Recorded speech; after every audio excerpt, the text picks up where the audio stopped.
Demi nambah cinta telah ku persembahkan hatiku hanya untukmu. Telah ku jaga kejujuran dalam setiap nafasku. Karena demi cinta telah ku relakan kecewaku atas ingkarmu. Assalamualaikum warahmatullahi wabarakatuh. Setidaknya ada 3 alasan. Oh ya, alhamdulillah wassalatu wassalamu ala rasulillah. Gimana penonton kabarnya? Semoga sehat semua ya. Dan pakailah umur waktu yang masih ada untuk beramal soleh ya dan beriman. Kalau udah habis umur, tinggal penyesalan nanti di alam akhirat. Oh ya, ada 3 alasan katanya kenapa Khofifah Indar Parawangsa itu berpeluang besar untuk menjadi calon wakil presiden, sementara calon presidennya Anies Baswedan. Pertama, alasan gender, bahwa dia mewakili perempuan. Itu yang pertama. Jadi diasumsikan nanti pemilihnya lebih banyak memilih Khofifah sebagai calon wakil presiden karena dia perempuan. Pemilih perempuan. Ini tidak betul ya, alasannya ini mudah dipatahkan ya. Dulu zaman SBY melawan Megawati, SBY berpasangan dengan Yusuf Kala kalau tidak salah ya. Itu bisa menumbangkan ya Megawati dan Hasyim Muzadi ya kan? Jadi meskipun partai pemenang pemilu dan Megawati adalah ketua umumnya, tapi nggak jadi jaminan bahwa kemudian orang berbondong-bondong, kaum perempuan yang separuh jumlahnya itu dari jumlah penduduk di Indonesia atau pemilih itu tidak serta-merta memilih perempuan ya. Suara perempuan tidak terkumpul 50% ke Megawati. Itu pertama. Alasannya mudah dipatahkan ya, alasan gender itu. Kemudian alasan dia rekam jejak karena pernah jadi anggota DPR gitu. Kemudian jadi menteri sosial, pernah nggak ya? Kemudian sekarang jadi gubernur, ada rekam jejak, ada keterampilan teknokratik di dalam memimpin ya, di dalam pengalaman kepemimpinan nasional. Dan itu tidak jaminan juga ya, itu buktinya waktu waktu Anies Baswedan belum punya pengalaman memimpin DKI dan selalu nomor 3 rankingnya, kalah oleh Ahok dan Jarot dalam survei ya, dan kemudian disusul oleh Agus sama Silvi dan AHY. Tapi ternyata tanpa ada pengalaman pemerintahan, Anies Baswedan berpasangan dengan Sandiaga Uno bisa memenangkan gubernur DKI ya, tahun 2017 ya. Jadi alasan rekam jejak itu tidak terlalu signifikan kalau dijadikan alasan bahwa rekam jejak Khofifah Indar Parawangsa sebagai gubernur Jawa Timur dan juga pengalaman-pengalaman sebelumnya itu menjadi jaminan meraup suara untuk kemenangan Anies Baswedan dengan alasan rekam jejak atau juga dengan alasan gender. Itu dari segi historis itu bisa dipatahkan dan lemah ya. Kemudian dari segi apalagi, bahwa dia bersikap moderasi, punya sikap tidak terlalu kanan dan tidak terlalu kiri, atau punya sikap yang semacam moderat ya, atau pertengahan gitu, kira-kira begitulah ya. Tengah, tidak ke kanan terlalu kanan, tidak ke kiri terlalu kiri, dan ekspresi-ekspresi atau artikulasi intelektualnya juga cenderung moderat ya. Dan itu akan menguntungkan katanya untuk perolehan suara Anies Baswedan kalau wakil gubernurnya adalah wakil presidennya, calon wakil presidennya adalah Hovifah ya. Itu belum terbukti, itu hanya asumsi-asumsi ya, yang cenderung punya aroma Islamfobia itu untuk mengatakan itu dari kalangan Nasdem kan. Dan kemudian yang tidak kalah pentingnya ya, katanya dia juga mewakili Nahdlatul Ulama ya, di kalangan Jawa Timur di NU.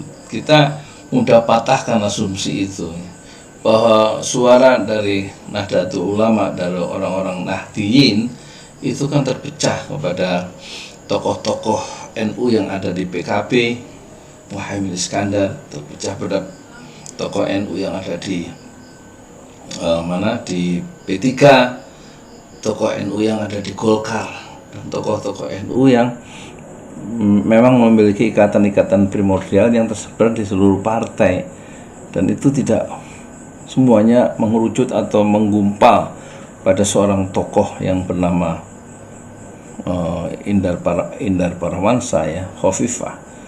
Dan kemudian ada alasan etis kenapa harus ditolak ya, siapa namanya itu, Hovifah sebagai calon wakil presiden. Pertama, dia bukan dari kelompok koalisi perubahan, tidak dari bukanlah berafiliasi pada PKS atau Nasdem atau Demokrat ya. Itu yang menyebabkan, karena bukan koalisi, bukan calon dari koalisi internal perubahan koalisi perubahan yang 3 partai itu, makanya salah satu tokoh partai Nasdem cukup uring-uringan ya, yaitu Andi Arief ya. Kenapa milih Indar Parawansa, kok nggak milih AHY? Terus yang tidak kalah pentingnya adalah alasan yang bersifat ideologis ya. Kenapa harus perempuan? Kenapa nggak mendahulukan rijal yang laki-laki dibanding perempuan? Apa stok kepemimpinan nasional yang laki-laki itu tidak ada gitu, sehingga harus memprioritaskan seorang Hovifah Indar Parawansa misalnya begitu. Ini juga suatu perdebatan yang bisa keras ya kan? Karena untuk konteks Indonesia terbukti Megawati itu tidak bisa tidak ada penolakan, ada resistensi dari kelompok-kelompok Islam, sehingga dia kalah oleh SBY karena perempuannya yang dulu isunya adalah presiden kok perempuan gitu. Apa nggak ada yang laki, ar-rijalu qawwamuna 'alan nisa. Terus ada alasan yang ketujuh misalnya, yang tidak bisa juga dinafikan ya.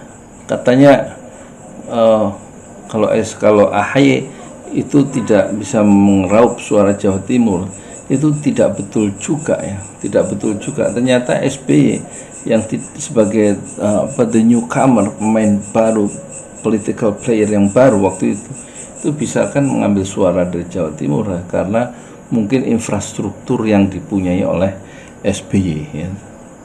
Sebagai seorang militer, seorang intelijen, dan itu kayaknya kesuksesan SBY menguasai Jawa Timur, meraup suara Jawa Timur ya, itu tampaknya bisa dimainkan lagi sistem yang sama, infrastruktur yang sama untuk memenangkan suara yang memilih AHY sebagai anak dari Presiden SBY yang 2 periode. Itu satu keunggulan ya, yang tidak dipunyai oleh Hovifah ya. Jadi dengan alasan-alasan yang tadi itu, wakil presiden Hovifah ya, yang akan mau misalnya dibayangkan, diimajinasikan itu mendampingi Anies Baswedan sebagai calon presiden, itu harus ditolak sejak awal ya, ditolak pada tingkat pikiran dan ditolak pada tingkat praksisnya ya kan? Dan tampaknya mendahulukan Hovifah pada soal wacana calon wakil presiden dan kemudian dengan menyingkirkan AHY adalah satu blunder ya dari tokoh-tokoh di tingkat partai Nasdem ya terutama ya. Jadi kalau pilihan-pilihannya adalah AHY bersama Anies atau Anies bersama AHY itu adalah pilihan yang sangat bukan hanya ideologisnya pas, tapi juga pilihan yang rasional ya, dan juga sekaligus pilihan emosional, karena ada ikatan-ikatan primordial ya. Di saat kemenangan SBY sebagai bapak dari AHY dan berhasil menjadi 2 periode sebagai orang yang berhasil ya menumbuhkan demokrasi dengan cara yang betul-betul baru, karena SBY dipilih langsung oleh rakyat dan rakyat mempercayai SBY, dan modal bahwa imajinasi atau kenangan terhadap pilihan-pilihan terhadap bapaknya sebagai seorang yang presiden SBY yang berhasil 2 periode melakukan stabilitas, mengukuhkan stabilitas nasional dan membangun demokrasi serta menumbuhkan ekonomi tanpa kontroversi yang berarti sebagaimana yang sekarang, itu adalah modal untuk mengukuhkan ya calon presidennya adalah dari Demokrat yaitu AHY. Itu pandangan saya. Bagaimana komentar Anda? Di samping itu kita juga harus punya satu tantangan yang baru, kata Anies Baswedan, bahwa setiap masa itu ada pemimpinnya dan setiap pemimpin adalah ada tantangan tersendiri, dan tantangan ke depan adalah bagaimana kedaulatan itu semakin tergerus dengan gelombang datangnya tenaga asing Cina, dan itu menggusarkan ya para purnawirawan yang salah satunya pernah datang ke rumah saya di Parung ini. Itu masuk Cina itu membuat purnawirawan ABRI atau TNI itu sungguh marah ya, dan terganggu, tapi tidak bisa berbuat apa-apa. Dan kecemasan psikologis itu harus dikembalikan atau harus dihilangkan oleh seorang militer ya, seorang TNI, yaitu AHY. Polisi tidak bisa diharapkan kalau calon wakilnya adalah polisi. Polisi itu bagaikan sekarang seperti dui fungsi ABRI yang dulu kekuasaan bersekutu dengan TNI, sekarang dui fungsi yang ditolak dulu di zaman reformasi sekarang secara nyata beroperasi, yaitu kekuasaan berfungsi ya, atau berdui fungsi dengan polisi yang gara-gara kasus Sambo itu mengalami semacam demoralisasi dan menumbuhkan kebencian di sebagian masyarakat terhadap polisi. Satu-satunya harapan adalah Anies Baswedan dan wakil dari militer yaitu AHY. Saya Yudi Pramuko, tukang donat di Parung YouTuber, tertua di semesta Fasbir Sabrun Jamilah. Bersabarlah dengan kesabaran yang indah. Assalamualaikum warahmatullahi wabarakatuh.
Lantai 2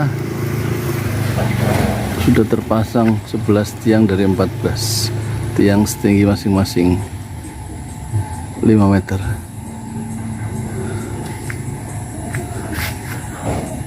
Dan Masjid 6 Syuhada ini dibangun di atas tanah wakaf 120 meter persegi.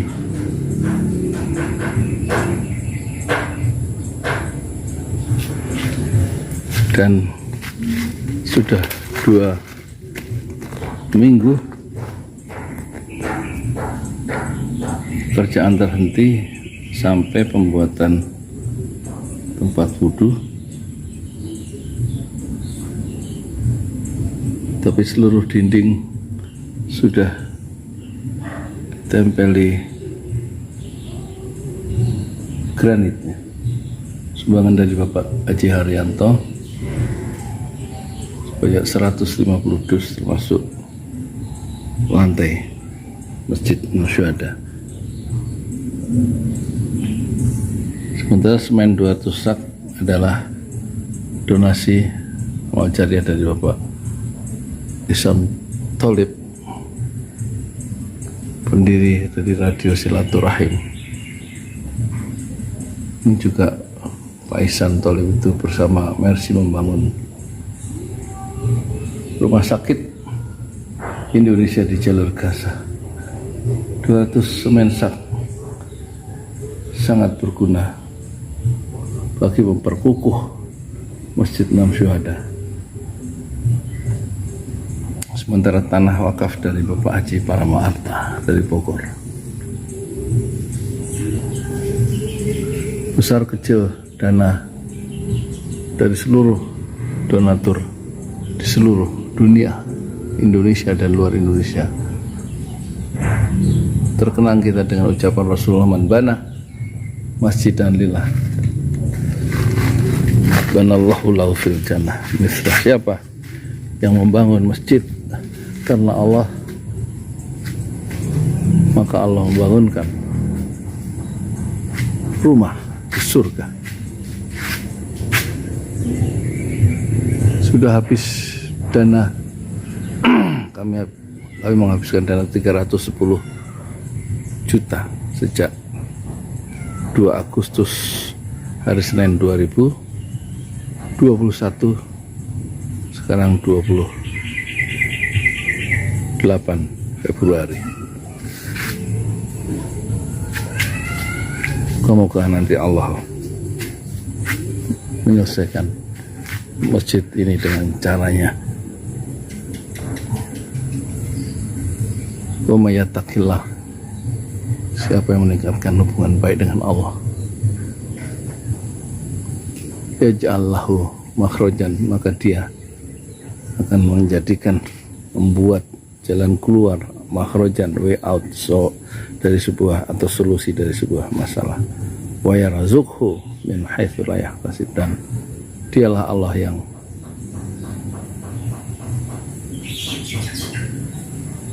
memberikan rezeki dari arah yang tidak terduga.